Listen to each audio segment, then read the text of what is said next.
Well, welcome everybody. Good evening, good afternoon, good morning. Wherever you find yourself right now, we're so thrilled to have you join us for this session. My name is Matt Nash, and I'm the Managing Director for Social Innovation at Duke's Innovation and Entrepreneurship Initiative. And on behalf of my colleagues and partners here at Duke University, and also at UNICEF and the US Fund for UNICEF, I'd like to welcome you to part of our virtual forum on social innovation, which is a week of inspiring programming celebrating social innovation and menstrual health and hygiene. If you're just joining us, take a moment to open up the chat and introduce yourself. We'd love to know who's here. If you're a student, tell us a little bit about yourself, what you're studying, what year. If you're a community member or anyone else, just introduce yourself and your affiliation. So a quick bit of background. The Duke-UNICEF Innovation Accelerator launched in late 2019 with a call for scalable innovations in menstrual health and hygiene, particularly in East Africa. In collaboration with the Water Sanitation Hygiene team at UNICEF headquarters and UNICEF country offices in Burundi, Kenya, and Tanzania, we selected 6 social enterprises to participate in our very first cohort of the Accelerator. Now, since February, when we onboarded them, we've been working really closely with our enterprises on through webinars, through coaching calls, through skilled mentors, and really helping them to build their capacity to scale the impact of their really important work. And so this week is a whole series of activities, which we're calling the Virtual Forum on Social Innovation, meant to be a celebration of community and to welcome new faces from across the globe into the fold. We would have done this in person originally back in April, and then we postponed it till now. Unfortunately, given coronavirus, we will have to do this virtually, but hopefully we'll have a live in-person gathering at some point in the not too distant future. So we certainly hope you've been able to join some of our other activities. Yesterday, for example, we had a panel featuring several of our innovators talking about how periods don't go away during a pandemic, and so the enterprises talked about different innovations and different pivots they've had to make to address this and to meet these needs in their communities they're working in East Africa.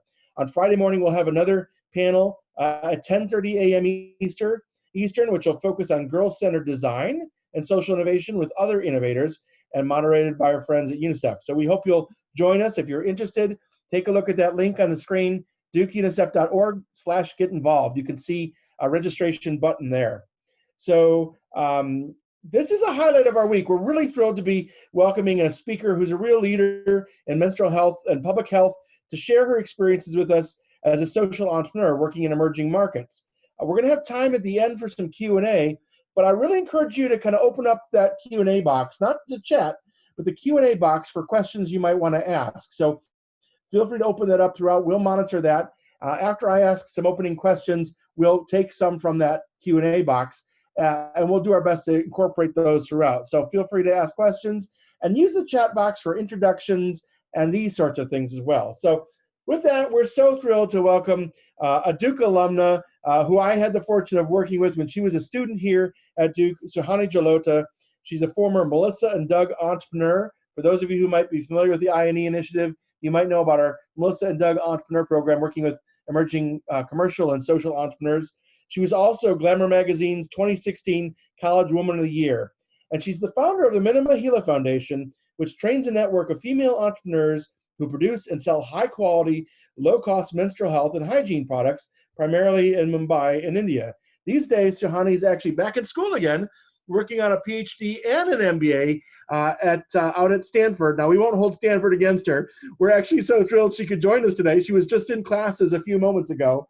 And so what we're going to do tonight is we're going to have a conversation.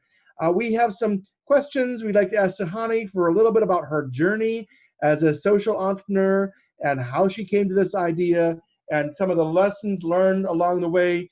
We'll ask her maybe to comment on, for those of you who are students who maybe have an idea of your own or maybe an aspiration to address a problem, we'll ask Suhani for some thoughts, recommendations on how you can use this time while you're in school to really take action and have a nice kind of chat, also including your questions from the Q&A box. So feel free to pose those questions in the Q&A box. So everybody, please join me in welcoming Suhani. Welcome, Suhani.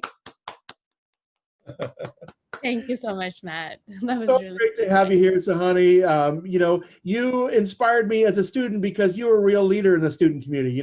Whether it was leading our involvement in the Halt Prize or being in one of our first several generations of the Melissa and Doug entrepreneurs, seeing an idea and wanting to take an action on it. And I really enjoy working with the students who really want to make a difference in the world. So you are a shining example of a change maker, social entrepreneur. And I wonder, maybe you have to start, can you tell us a little bit about the Mena Mahila Foundation, what its mission is, and what it does? Yeah, thanks so much, Matt. I mean, at the start, I just want to say I'm probably way more excited than even you are because I love talking back at Duke and Duke students. So this is really an honor and a privilege. So thank you so much for having me here. So MENA actually started, I mean, of course, when I was at Duke, and a lot of it came out of the Melissa and Doug Entrepreneurs Program. But I had been working already in the urban slum communities in Mumbai for about 5 years prior to 2015, which is when MENA was founded. So I was about 15 years old when I first met the women with whom we founded the organization many years later. And there were multiple stories and various different like sort of scenes that I had seen myself firsthand when I was on the ground in the urban slums in some of the largest slums in Asia called Dharavi, which are located in Mumbai, where women had to walk a long distance to go to even a public toilet, and men would count the number of times women were going and walking to that toilet. They would tease them, harass them mentally, physically, because they had to carry water pails in their hands to go to the toilet because the toilets had no water facilities even. They had to time the time in the day when they would go in groups together to the toilet. And oftentimes they would even have pills to constipate themselves just so that they might not need to actually go to the toilet at all and not be embarrassed. So many a times I'd seen that girls were just compromising on their health for dignity. They just did not prioritize their health. They really didn't consider their own bodies or their health to be of any sort of importance at all. And if anything, they would think of it as a really disgusting thing. So especially during a girl's periods, she was impure, she was inauspicious. She was this was an evil sin that God had done to her, and so women would have all these misconceptions about herself and about their bodies that made them seem like they were weaker than men or others around them. And this was a constant theme that came up no matter what we were doing, no matter what projects we were working on. I mean, initially for the first few years, it was just talking to tons and tons of women, thousands of women in different slum communities. And every time the same theme came up, that women somehow felt that they had no agency, no decision-making power, no control over their own life. And so over time, we realized that that was something that really needed to change, but we had to start somewhere very tangibly. So, it's a very vague thing when we talk about women empowerment. And we asked women also, what empowers you? And they were very confused initially. They were like, I mean, there's so many things. And really, where do you start with this? But when we actually got down to it and we asked them, what makes you proud of yourself? What makes you want to do more of something? What makes you want your children to do similar things and so on? And they started to say that when we make food, we are very proud of something that we have made. And similarly, if we can make a product that we can truly see and call our own and say that we have made this, we will feel proud of it. So then we came down to, well, let's marry these two things about giving women agency and helping them make certain products that they can feel proud of. And what can that be? Let's also try to break the taboos that are holding women back right now in society.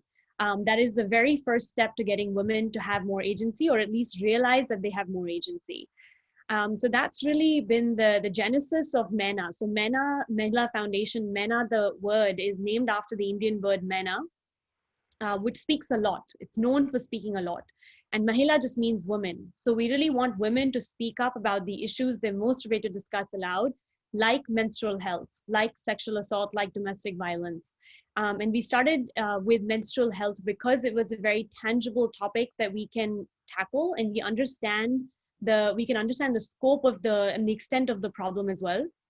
And it's something that involves the women in both the production side, so making the products, as well as on the receiving side. And it can be the same women. And if they can relate to each other and they can relate to each other's stories, the movement spreads a lot faster and word spreads, especially that's how networks in these low-income communities work. So that's how we had started in 2015, along with the network of slum community leaders, and really building and focusing a lot on community trust at first as well. That's fascinating. I wonder if you can go a little deeper on the selection of the menstrual health and hygiene area. It's an area that some students may be less familiar with, but such an important area. And in India, of course, there are special, local considerations as well. Tell us a little bit more why that was such an important area for you to focus on. Yeah, menstrual health is it's not it's it's considered to be a sort of a glamorous topic as well, I think, in India now, where everyone is talking about it at the national level, including the prime minister.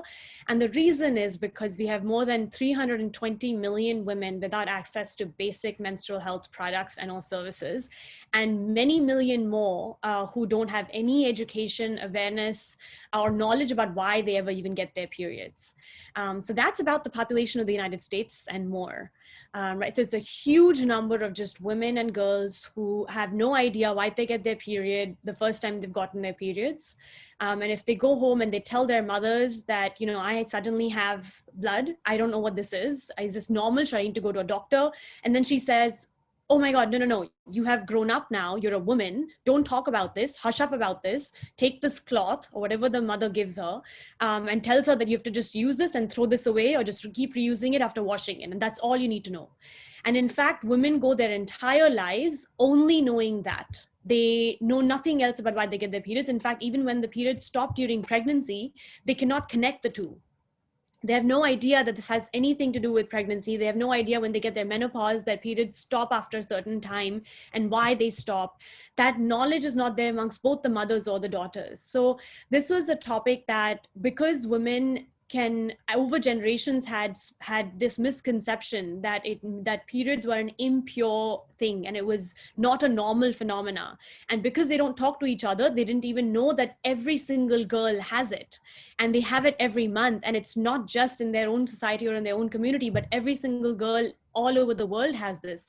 That knowledge is not there. So when they don't know this, they tend to speak up less about these issues. And because they consider themselves to be weaker, this affects every part of their lives. So whether this is going to school, so when you have your periods and you don't have access to the right products and you can't ask anybody about it, you just don't go to school that day or for that week because you don't have access to that product there. How will you change it if you stain yourself? If you're going to a co-ed school, guys or boys in the class might actually laugh at you.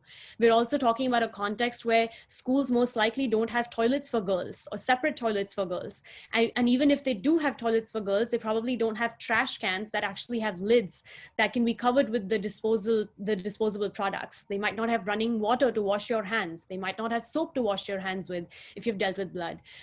So with such lack of infrastructure, such lack of basic awareness and education around it, women just tend to be dropping out of school or attending school less, or dropping out of the workforce, or having just being less productive at the workforce, and also affecting other parts of their lives, whether this is mental safety, psychological safety, just being able to speak up even at home. And again, as mentioning, just the gender attitude that you just tend to think that you're different from men. You can't play sports. You can't do lots of things during this time that others around you can do. So there are various reasons for why this topic still needs a lot more players, and it still goes unaddressed, I think, in a lot of different ways. And it's often been reduced to just access to sanitary napkins, that is solving the problem of menstrual health. And that is not at all equivalent. That's, if anything, is just the very, very first step to get there. Well, such an important and complex issue. I'm curious, as you talk about many players in the field, what is it that Minna does in terms of, how have you kind of harnessed social enterprise and other innovations to actually address this issue? What makes what you do unique? Yeah, so Mena Mahila has always wanted to work on and is working on the entire ecosystem. So we realize that in under menstrual health, we talk about awareness and education around the topic, and then access to products and access to like an informed choice of various products as well, availability of the products in the market and near where you are.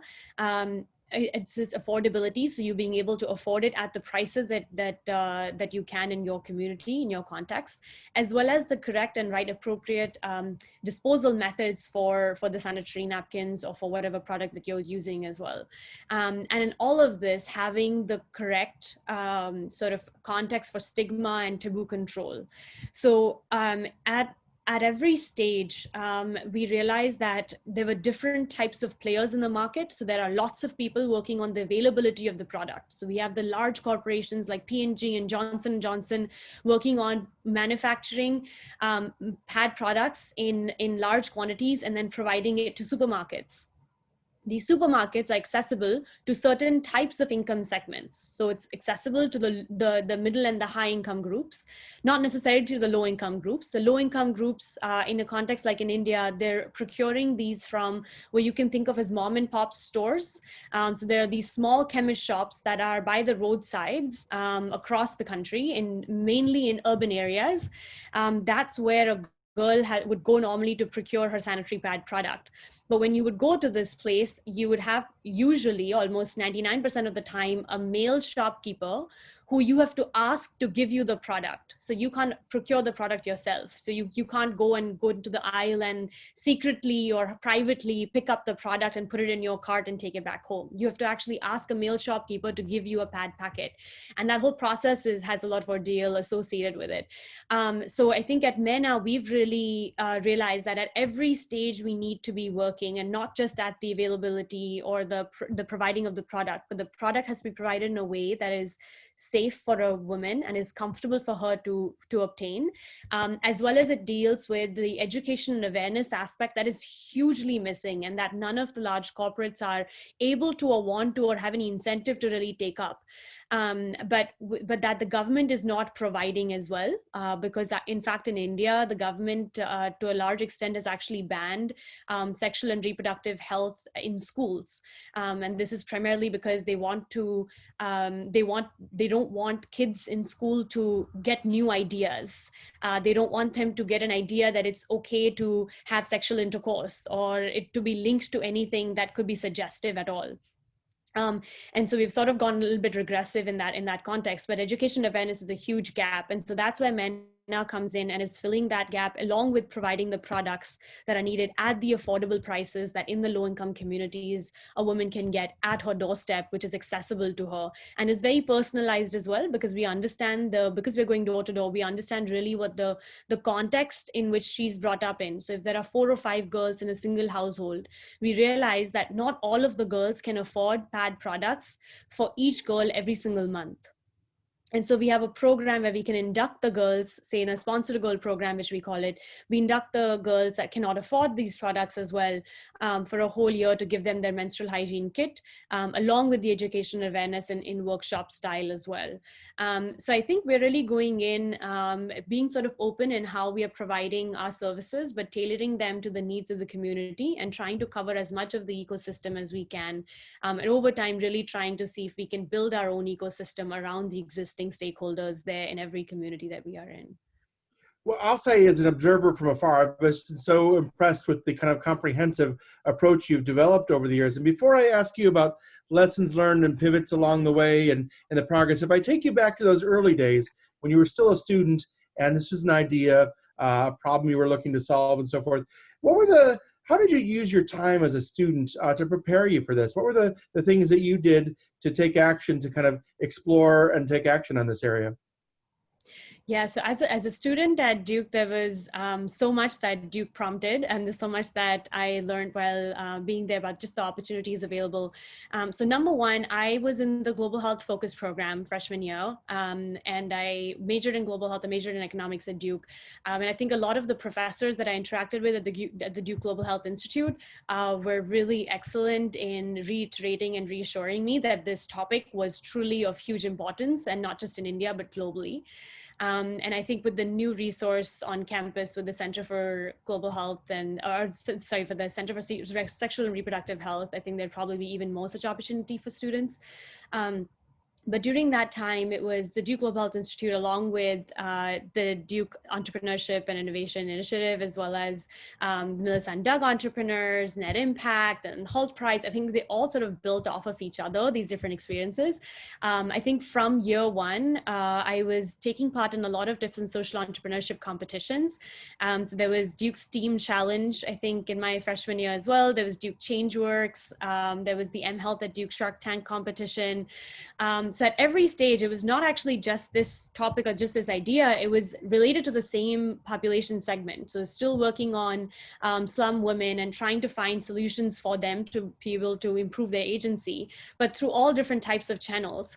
And I think over time, sort of try to understand what are topics that, or what are ideas that actually scale faster, how the topics can be simplified, because these are so complex and they can get, it's very difficult to be like, no, this is the one thing that I want to be concentrating on to scale, because then you're like, you get 10 different questions about all the other things that you're missing out, and you're aware of that, and you still want to be able to incorporate that somehow. So I think I struggled a lot with that initially, but had a lot of support from mentors like you, Matt, and Howie Ree as well at Duke, who really the two of you, I think, were like phenomenal in really helping me understand where MENA should be focusing its energies on, particularly at the very, very beginning. So I think it was a lot of the professors, Duke Global Institute, the two of you, and the various competitions and programs on campus. Well, I appreciate you sharing that. And for any students who might be online, you know, the idea of competitions, I'll make a quick note to say, Suhani used to coordinate our participation in the HALT Prize, and that is a global competition announced every September where students around the world ideate for $1 million prize over the coming year. So this year it was announced the prize is focused on using food for good. So using food and food security for global good, how to affect 10 million lives by 2030. So we'll be doing a Duke round this fall. If you could Google Holt Prize and Duke. And then the ChangeWorks that Suhani mentioned has become part of the Global Social Innovation Challenge that we participate in, or the Fowler Global Social Innovation Challenge. And that has morphed into a problem analysis competition. The first round due in February is a problem analysis, and then a kind of a business model and high level concept due in April. And then the final global prize is in June. So thanks for mentioning those competitions. Well, let's take a fast forward a few years.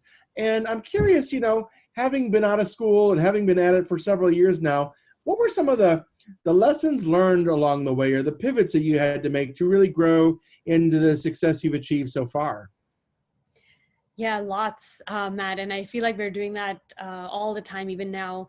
From the very beginning, we knew that where we were starting, which was production of sanitary napkins, and really honing in on the idea of providing women empowerment through making products and then going door to door providing it to them, was not going to be financially sustainable. But it was extremely useful to do for creating social impact and for generating awareness amongst the community that they could see a physical center. So women could actually travel to our center, see it, and physically know that we were doing something. And because we were going door to door with products that we had ourselves made, it created a lot of community awareness, and people began to trust us. And I think that was really, really key for us. We didn't know for how long we would continue the same model, but it became really apparent within the first 2 years that there was no way that we could actually sustain it like this, which was low-cost sanitary napkin manufacturing requires a very high number of labor to be involved, so a lot of staff members, and your pad production like quantity in a single day is only about 1,500 pads. And in comparison, a commercial manufacturer, so like an automated machine that requires actually much fewer people to be actually, in terms of the labor cost, you need much fewer people, actually can make more than 150,000 pads in just like an hour or 2 hours. So we are at a huge disadvantage when it comes to bringing down our costs. So even though it is cheaper to make the commercial napkin, they also can charge a higher margin because they're targeting a middle and a high income consumer, and they're going to supermarkets, and they have to provide all the margins for the distributors and the retailers on the way as well. For us, we were trying to cut down on our margins, and because we didn't have any margin to grow, to even play with, we couldn't go to distributors. We couldn't go for these large supermarkets anyway, or these retailers. So we had to sell them ourselves. And that initially we thought was okay because that's what we wanted to do. We wanted to reach the last mile woman. So we didn't want anybody in between us and our consumers directly. But we slowly realized that that's not the way to drive our volumes up. And that was a way in which we can supplement our volume growth, but we couldn't be primarily relying on that.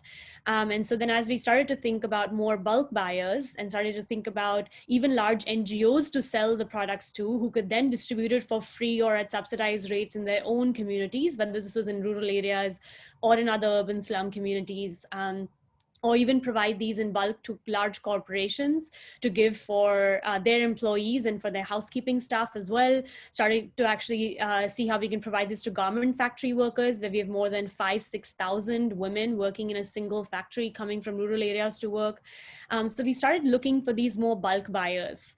And that became then the focus, was how do we get more and more such bulk buyers on board and then continue our door-to-door level impact, but knowing that that's not going to be driving volumes. It's also very expensive to do that, because imagine having a woman go door to door in scorching heat, or in Mumbai, the monsoon rains where everything is flooded and you basically can't do anything for a long time. Also during Ramzan period, when it's not okay to even go at somebody's doorstep and knock on the door and ask them to buy pad products, because it seems very insensitive.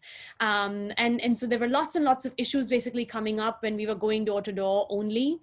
That was just basically, we were having months of no revenue or very little revenue, that prompted us to then make this shift. At the same time, it's very challenging to maintain, especially in India, a sort of an image as a non-profit organization and as a business. So when you start selling to bulk buyers, you're more considered like a commercial business, and that's not what we intended to do. But people often got really confused, and they used to keep asking us about our identity again, and they're like, well, are you in this to really make money then?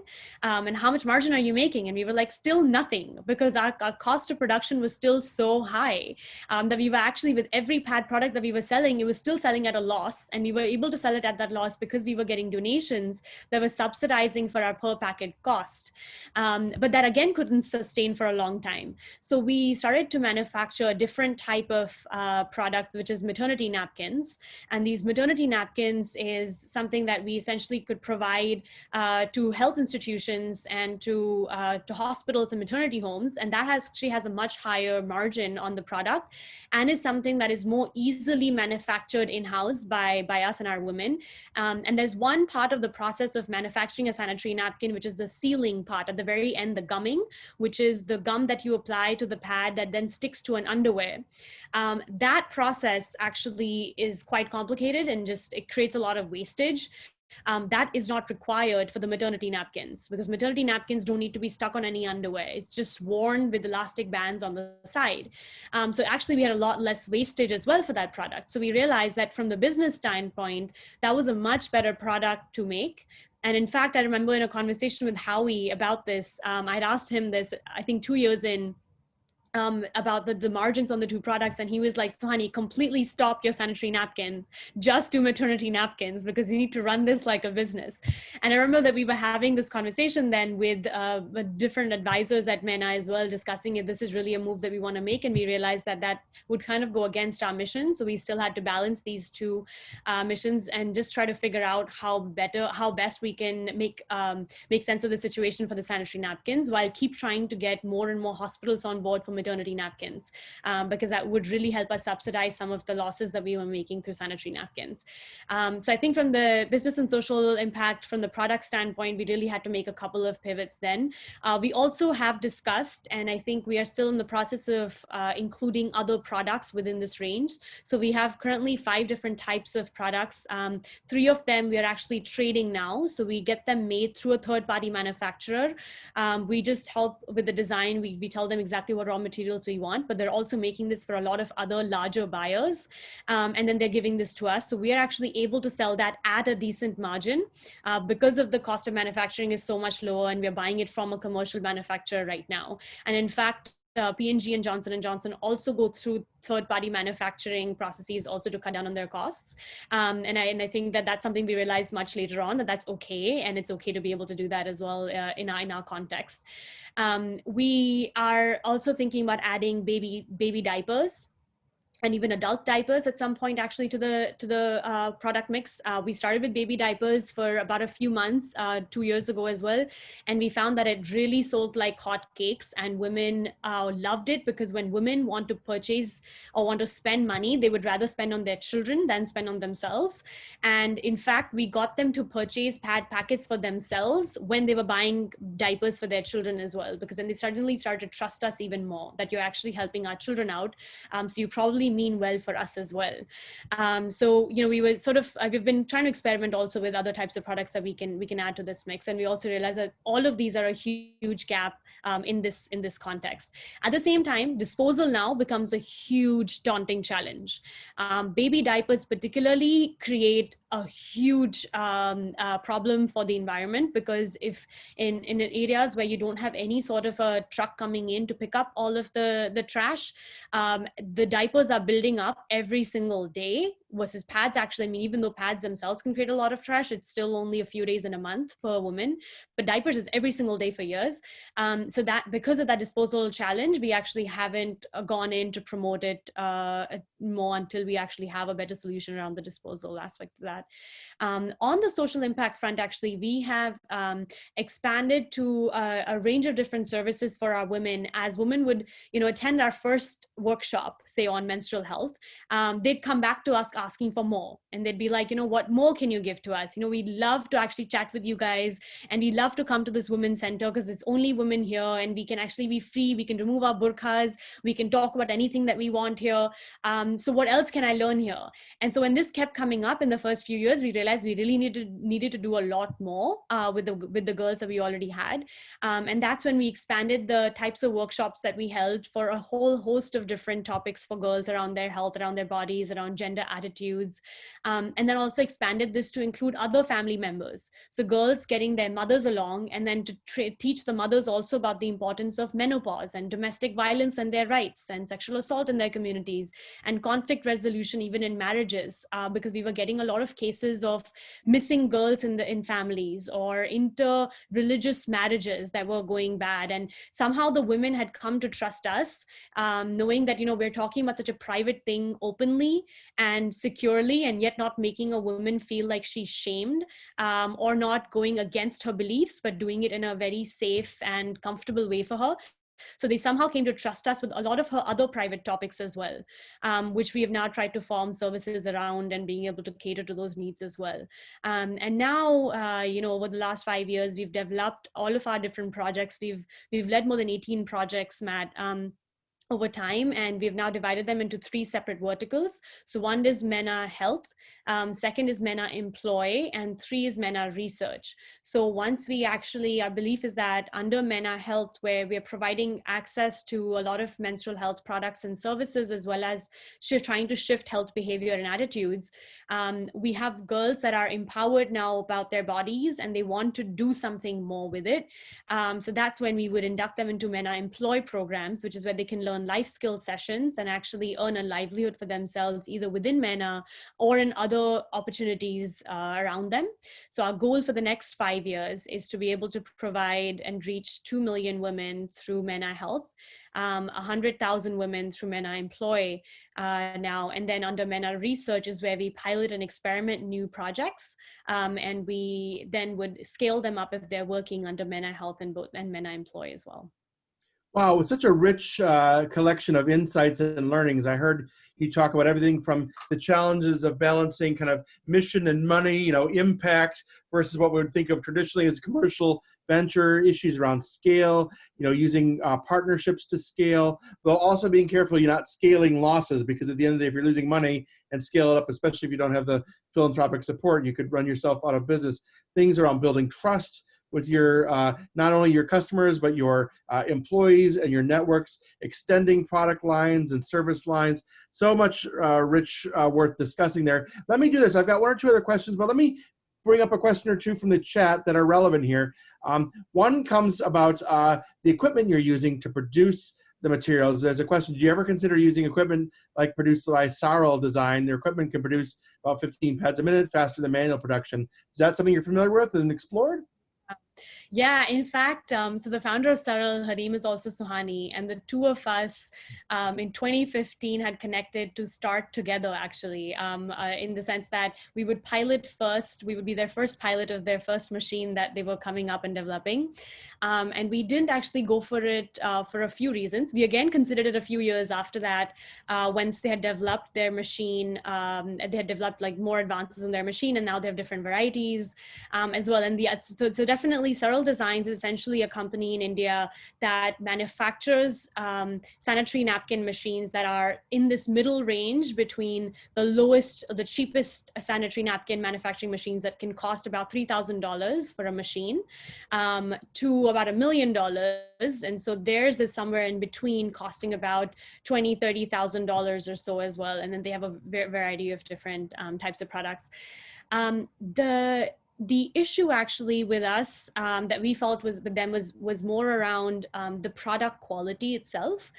So we were actually able to get from the third party manufacturer a much higher quality with a cotton top layer, which is a cottony top layer, which is what we figured was actually going to be the most liked as well as the most useful for slum context, where girls were actually wearing their pads no matter how much we tell them to change it every 6 hours.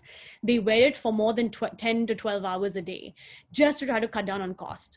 So knowing that, giving them a perforated netted or a plastic top layer makes it even worse for them. It can create a lot more rashes and inflammation. So but the cottony top layer pads are more expensive generally than the perforated net ones, which are usually the ones that the Whisper brand that we have in India, which is manufactured by P&G, they have by far the largest market share. That is the product that is being primarily used in urban slums, and women stop using it because they start to get a lot of these rashes. But the cottony ones are more expensive. So we had this to balance this trade-off. So we decided to get this procurement of the cottony top layer. Saral Designs actually does not have a cottony top layer from our understanding. So they have, again, this plastic top layer, which is one of the reasons we didn't go for it. And they also have an additional like sort of tie up where you are not sort of independent. You are sort of still tied to them, and they are still instructing and running a little bit more hands-on in their business than I think a lot of the businesses would necessarily like. And initially, I think it was that you can only manufacture their branded products, and you also had to give a part of your revenues to them as well, which was from our business standpoint becoming quite challenging to do as well. So hence we sort of decided to be independent. We knew that that was not going to be the biggest focus of what we wanted to do, which is we're not a sanitary napkin manufacturing company. We're an organization that focuses on women's health, and we can take any route to sort of get to a point where we can have healthier women in our communities. So that's why we didn't go for that route directly. Well, another question that's posed, and you mentioned earlier the challenge of disposal, right? The volume of waste. And so a question is raised, have you looked at solutions that are kind of incineration solutions, such as clay ovens and other approaches near women's bathrooms? Yeah, so the incinerators is a very interesting topic. So incinerators that can actually incinerate sanitary napkins at the appropriate temperature need to be burning the pads at 900 to 1200 degrees Celsius. And that's not possible through any of these clay or whatever the low cost incinerators that are available.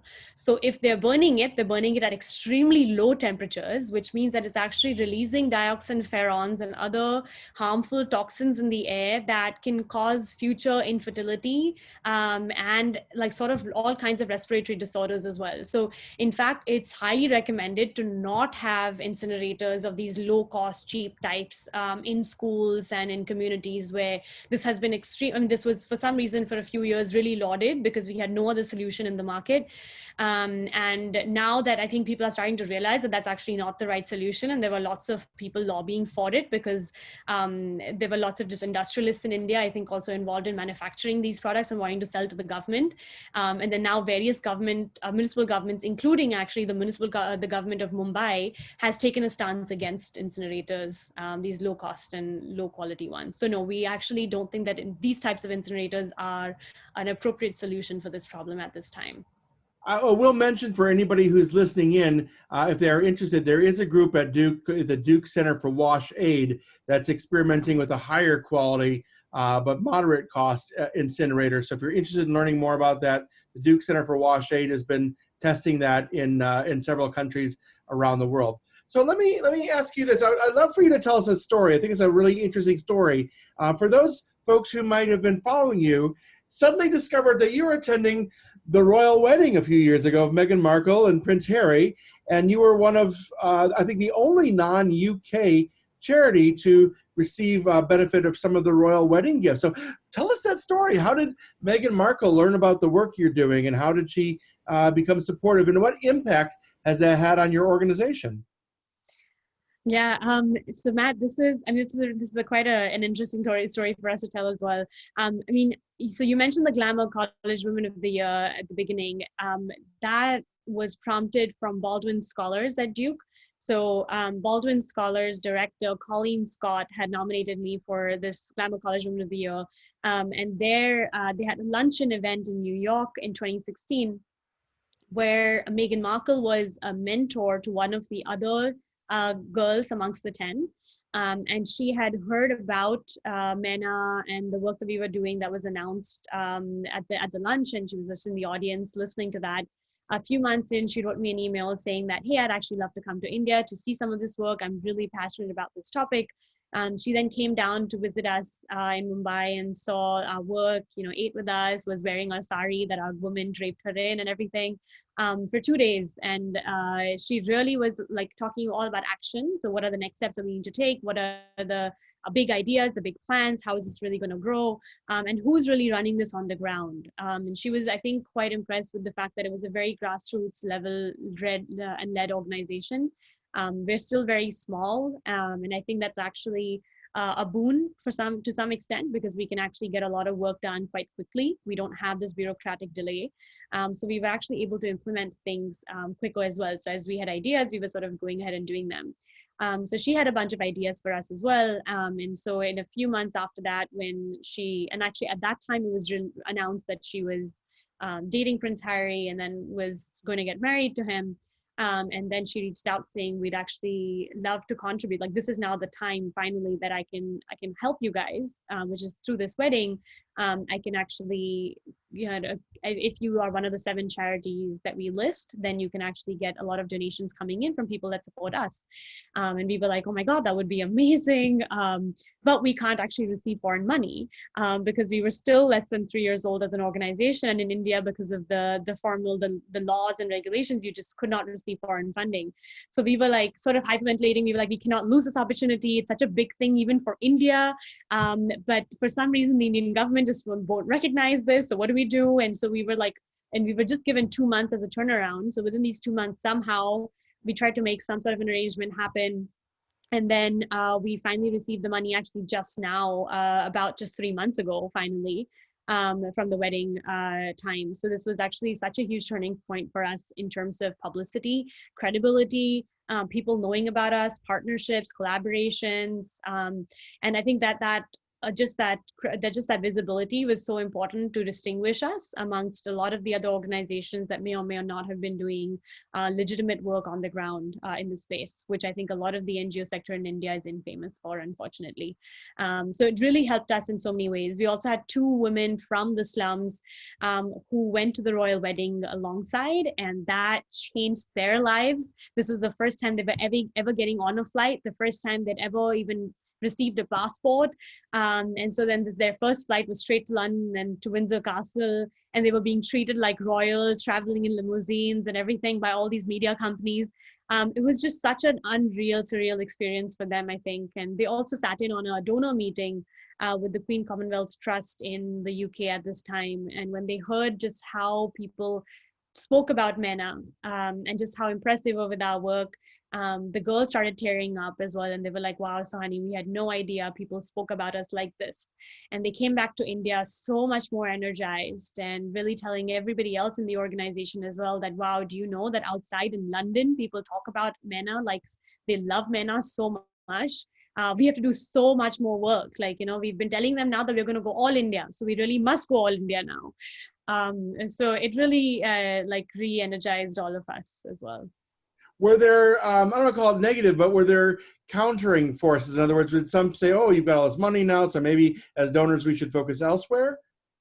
For sure, for sure. So there was a mixed bag. In terms of donations, for sure. I mean, this was not necessarily the biggest donation drive for us. It was a really good credibility drive, but people assumed that we had received a lot of donations through this, and that we possibly could continuously receive donations through this as well. And so a lot of the organizations that we would reach out to and tell them that we have support from Meghan Markle and Prince Harry, they'd be like, "Well, then why are you reaching out to us at all? You already have support from the royal couple." And that sort of created a lot of challenge for us in just talking about us, talking about this incident as more of a credibility booster then, because that's really what it was for us as well. So definitely was a mixed bag and went both ways. Fascinating. It's such a great story. I remember one night I had seen on CNN late at night, and they were showing a documentary on the royal couple, and I saw you pop up in there, make some comments. It's just great to see your face, on CNN. So there's a couple of questions coming in that are kind of around the nature of, this area is such a sensitive topic, and there are taboos and so forth. So a couple of questions around, like, for the education, for the public awareness and education, how do you approach that? How do you pilot, do you use printed or other kinds of materials?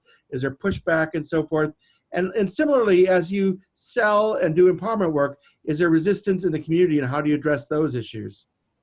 Yeah, this is a very challenging topic to talk about, especially in communities that are predominantly of certain religious segments. So we work in a lot of Muslim communities, we work in a lot of only Hindu communities. And in each of them, we have to be extremely cognizant of what this implies for the religion, or what the religion is interpreted as for their cultural norms to create that.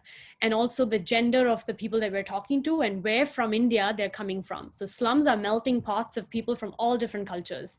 So your neighbor might believe something completely different from how you believe things. So if we were to go to a village in North India, we can sort of assume and guess what norms they abide by, and what types of taboos are normally existent there. So we know that, for instance, from the families coming from North India, they truly believe that if a woman touches pickle during her periods, it goes bad. They would isolate themselves from a woman during her periods from cooking food. So she cooks for herself. She probably even maybe stays in her own hut or a separate part of the house during her periods. She sleeps away from the rest of the family, which, as you can imagine, is probably very challenging to do if you're living in a very small 26 square feet house with 18 people living in the same house and sleeping on the floor. But for North Indian families, these are very sort of stringent rules that they need to abide by in most cases. In South Indian families, you have different customs, and potentially in some ways a little bit more progressive, and in other ways you have different norms. So if you're coming from Maharashtra, for instance, which is the state where Mumbai belongs to, there's a belief that if you dispose your pad without burning it, then if a snake actually crawls over it, then your daughter or the woman whose pad that belonged to would become infertile. And so this is a belief actually all over the state. And I used to initially wonder why women kept collecting pads in their houses for months at a stretch. Their used pads they would keep at home below their beds until it would keep stinking, but they would rather do that and then burn it off altogether twice a year. So in 6 months, they'd burn off all their pads just because they were scared that a snake might crawl over it and their daughter might become infertile. So these are norms that you have to sort of deal with. So when we went door to door, because we were going door to door, we could realize, okay, these people come from this village, come from this state, and potentially believe these things. And hence now we need to talk to them like this. And so we essentially started creating these guidelines for people of different communities in India that we were coming across, and then trying to figure out how we would to speak to them at the doorstep. In our workshops and our group settings, where people are coming from all different cultures, we had to experiment so many different ways of talking about this. We had to even control the identity of the trainer. So if the trainer was Hindu and talking to a primarily Muslim audience of women of different age groups, it wasn't working. Because every time it was a very easy pushback was just that you're not Muslim, you don't get it. like, hamari, like from our Quran, it's written this, and we will not be able to follow you because you come from a very different background. So we then started to control for the religion of the trainer as well, and also her age group. So if she's older, then only then can she be talking to these older women. But a younger woman, so we were having these 22, 23-year-old trainers who were talking to women that were much older, but they were just not listening to her. So we then had to get older women to be speaking to them. We also received a lot of pushback initially from men in the community who at the doorstep would be like, what are you trying to do? Are you trying to pollute my wife's mind? You're trying to get her, because they were often scared that we're coming to her and we will make her feel more empowered. And that is the biggest insecurity a man there might have. And especially coming from North India, that is unacceptable. A woman cannot have her own voice be heard. Like, you just cannot speak up. And we were in some way having her speak up about periods would truly break that custom. So that was not acceptable to them as well. But I think at every stage, if you keep going back, so what we realized was a lot of people within the slum or within those very communities, and they have offices elsewhere, and some people are traveling to provide certain services. They come once and then they go away. But because we were located in those very slum communities, and our women who are going door to door belong to those very slums, and when we were working in different slums, we had women from those particular communities going at that doorstep in their community. We knew that we could keep going back. So we kept going back, we kept knocking back at the same doors again and again, and we kept recounting our own story. So it was not really educating them. When we realized that these households were being very hesitant and resistant to us, we then were like, sister, just listen to my story. I'll tell you, I came from this village in North India, and my husband's thought like this, and my father-in-law told me this, my mother told me this, and yet I could not see my daughter live like this. And the moment you bring children into the picture, and it's for that girl, it's for your daughter and her future, that you have to change the way you think. And I have done that, and I've seen my girl now is so much happier and so much healthier, and she's able to go to school, she's getting good marks.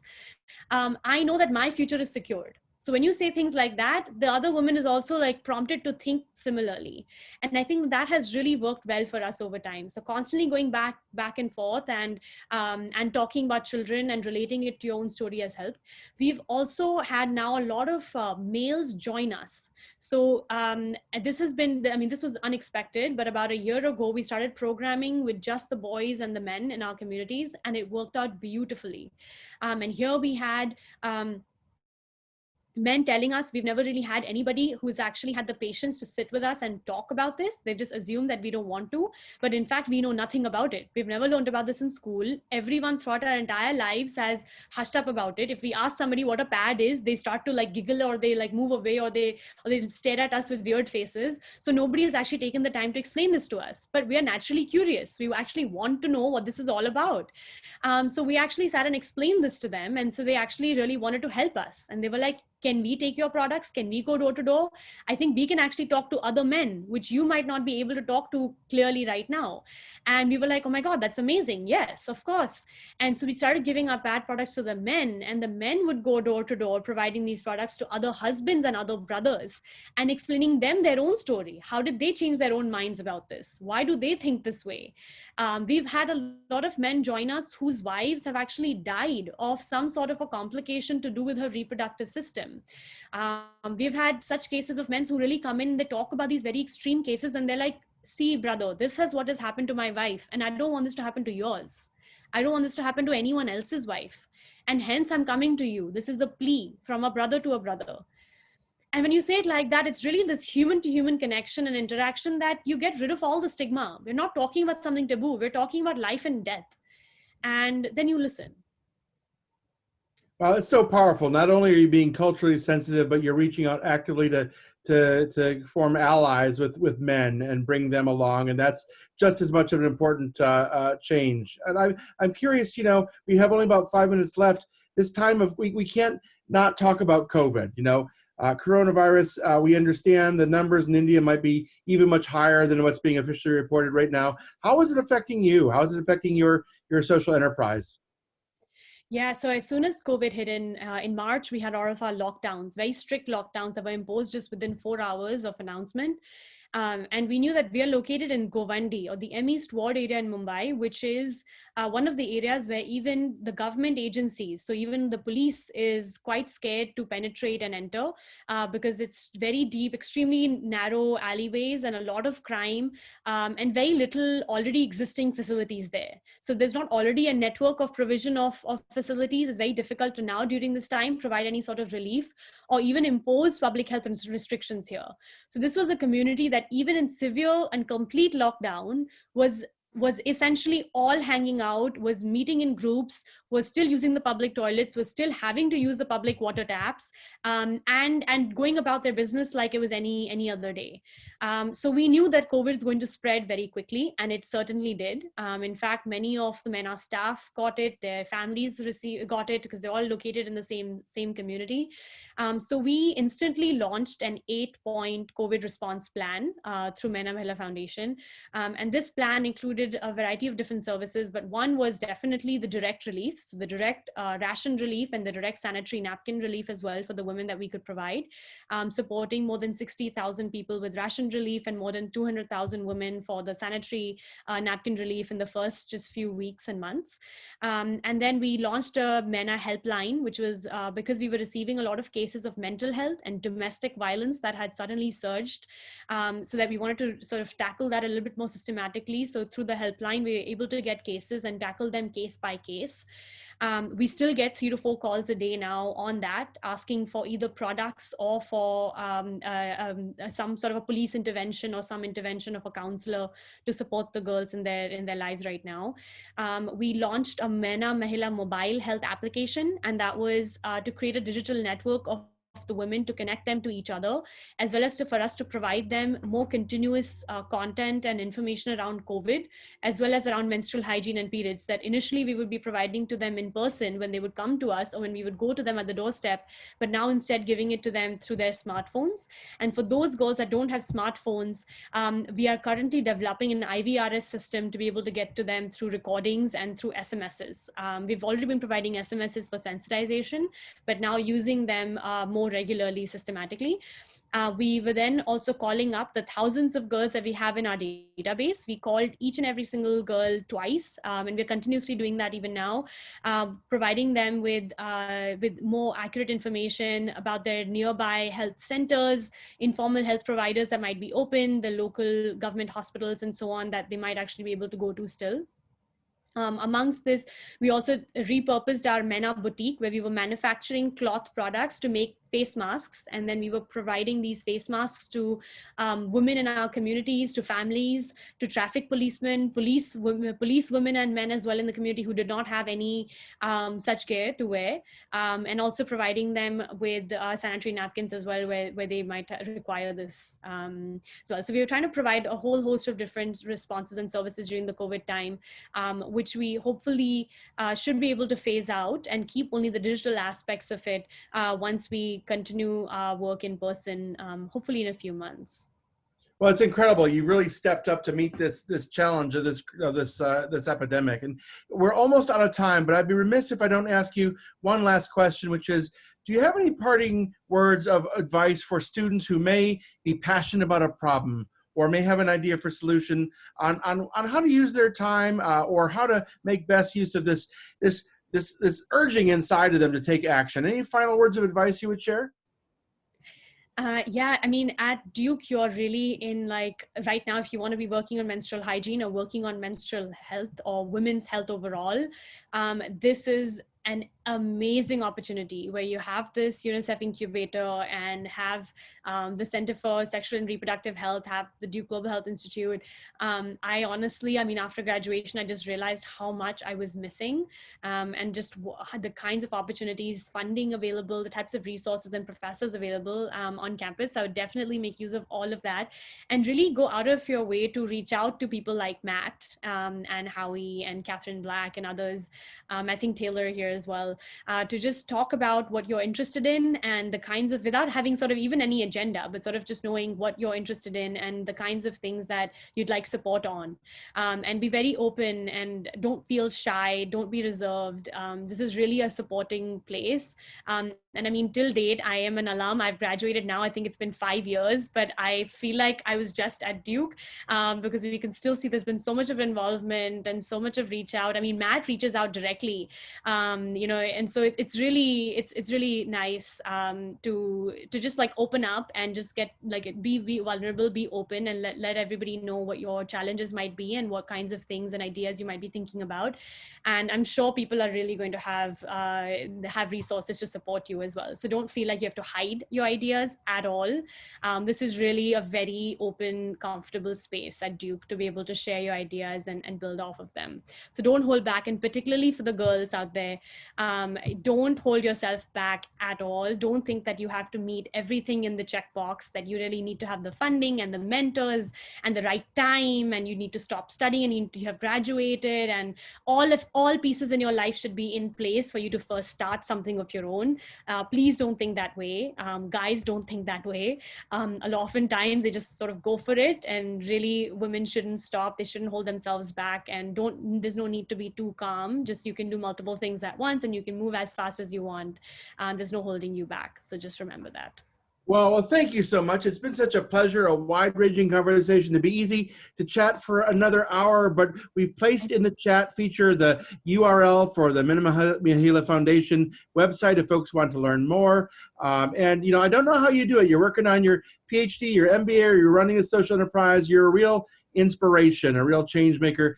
Thank you so much for joining us tonight. We can't thank you enough. And to our audience, thank you. To those of you who posed questions along the way, really appreciate our partners at UNICEF and the U.S. Fund for UNICEF. Students, if you'd like to be more involved, look at Duke-UNICEF.org. We're trying to find all kinds of ways to engage students around our UNICEF project, but in other ways as well. The Duke Innovation and Entrepreneurship Initiative stands here to be supportive. So thank you to all. Really appreciate the evening, and a round of applause to Suhani for your joining us this evening. Thank you so much.